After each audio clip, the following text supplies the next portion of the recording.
নমস্কার বন্ধুরা, আবারও চাকরি প্রার্থীদের জন্য একটি সুখবর আসতে চলেছে। পশ্চিমবঙ্গ তথা গোটা দেশের সমস্ত চাকরি প্রার্থীদের জন্য একটি বড় সুখবর। তার কারণ যে রেলওয়ে থেকে আরও একটা গ্রুপ ডি পোস্টের জন্য নতুন রিক্রুটমেন্ট আসতে চলেছে।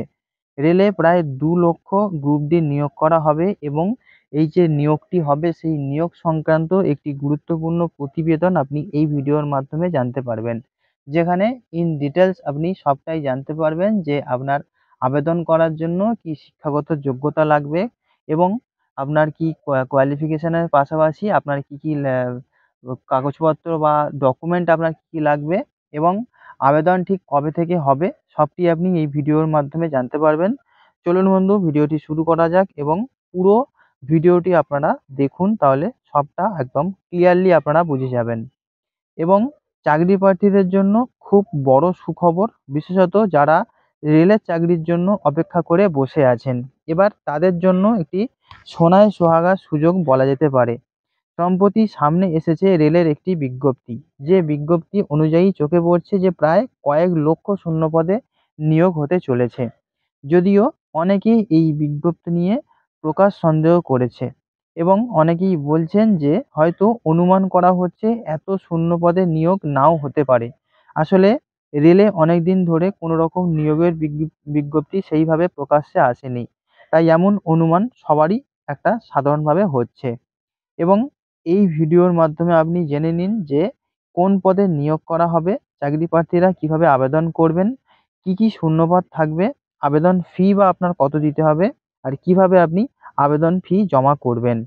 এখানে যেমনটা জানা যাচ্ছে যে মোট শূন্য পদের সংখ্যা অনুমান করা হচ্ছে যে মোট 2 লক্ষের বেশি শূন্য পদে নিয়োগ হতে পারে।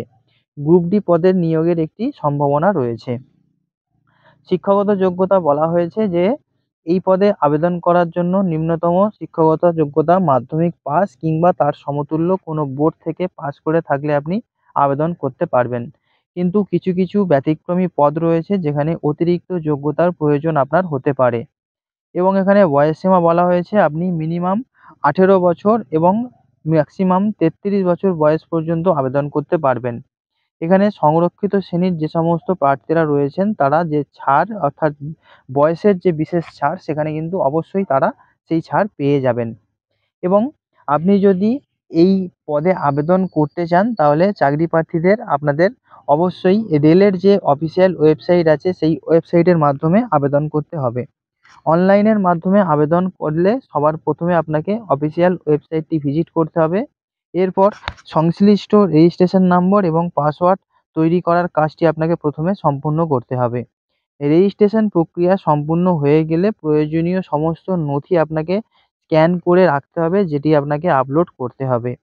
এবং আবেদন ফি অর্থাৎ অ্যাপ্লিকেশন ফি কী লাগবে আপনি যদি আবেদনটি করতে চান, যে সমস্ত চাকরি প্রার্থীরা এখানে আবেদন করতে চাইছেন তাদেরকে 500 টাকা করে জমা দিতে হবে। আর যদিও সংরক্ষিত যে সমস্ত প্রার্থীরা রয়েছে অর্থাৎ এসসি, এসটি, ওবিসি এই সমস্ত প্রার্থীদের জন্য 250 টাকা করে অ্যাপ্লিকেশন ফিস জমা করতে হবে। এবং আপনি চাকরি প্রার্থী হয়ে থাকলে অনলাইনে নেট ব্যাংকিংয়ের যে ইউপিআই ক্রেডিট কার্ড কিংবা ডেবিট কার্ডের মাধ্যমে আপনার এই ফি আপনি জমা করতে পারবেন। এবং আপনাকে ইন ডিটেলস আরও এটা বলবো যে আপনি যদি আবেদন করতে চান তাহলে এই চ্যানেলে চোখ রাখুন, কারণ এখনই যে বিজ্ঞপ্তিটি সামনে এসেছে এটি কিন্তু কমপ্লিট কোনো নোটিফিকেশান না। যখনই কোনো রিক্রুটমেন্টের নোটিফিকেশান আমার সামনে আসবে আমি এই চ্যানেলে নতুন ভিডিওর মাধ্যমে আপনাকে সব জানিয়ে দেবো যে কবে থেকে আবেদন শুরু হচ্ছে, কবে থেকে এবং কত তারিখ পর্যন্ত আবেদনটি চলবে এবং সিলেবাসই বা কী থাকবে। তো চলুন বন্ধু, আজকে আপডেটটা এই পর্যন্তই শেষ করছি। দেখা হচ্ছে আপনার সঙ্গে পরবর্তী ভিডিওতে। সবাই খুব ভালো থাকুন। Good bye.